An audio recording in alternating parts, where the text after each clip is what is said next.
You shall not sacrifice to Yahweh your God an ox or a sheep which has a defect or any blemish, for that is an abominable thing to Yahweh your God.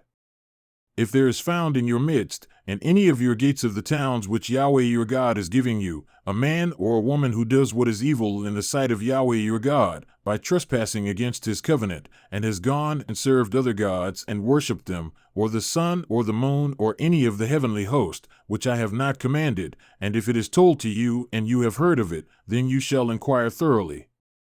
Behold, if it is true and the matter is confirmed that this abomination has been done in Israel, then you shall bring out that man or that woman who has done this evil deed to your gates, that is, the man or the woman, and you shall stone them, and they will die. On the mouth of 2 witnesses or 3 witnesses, he who is to die shall be put to death. He shall not be put to death on the mouth of 1 witness.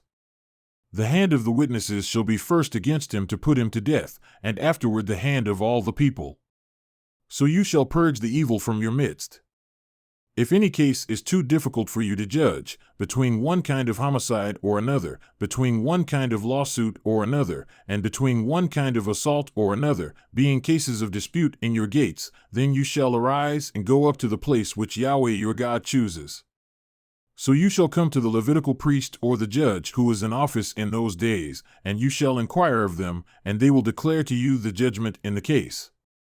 And you shall do according to the terms of the judgment which they declare to you from that place which Yahweh chooses, and you shall be careful to do according to all that they teach you. According to the terms of the law which they teach you, and according to the judgment which they tell you, you shall do. You shall not turn aside from the word which they declare to you, to the right or the left. And the man who acts presumptuously by not listening to the priest who stands there to minister to Yahweh your God, or to the judge, that man shall die. Thus you shall purge the evil from Israel. Then all the people will hear and be afraid, and will not act presumptuously again.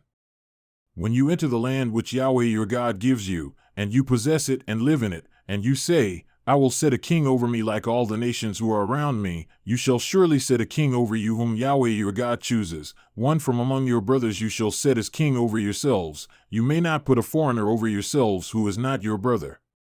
Moreover, he shall not multiply horses for himself, nor shall he cause the people to return to Egypt to multiply horses. Yahweh has said to you, you shall never again return that way. And he shall not multiply wives for himself, or else his heart will turn away, nor shall he greatly increase silver and gold for himself. Now it will be when he sits on the throne of his kingdom, that he shall write for himself a copy of this law on a scroll in the presence of the Levitical priests. And it shall be with him, and he shall read it all the days of his life, that he may learn to fear Yahweh his God, to carefully observe all the words of this law and these statutes, that his heart may not be lifted up above his brothers, and that he may not turn aside from the commandment, to the right or the left, so that he may prolong his days in his kingdom, he and his sons in the midst of Israel.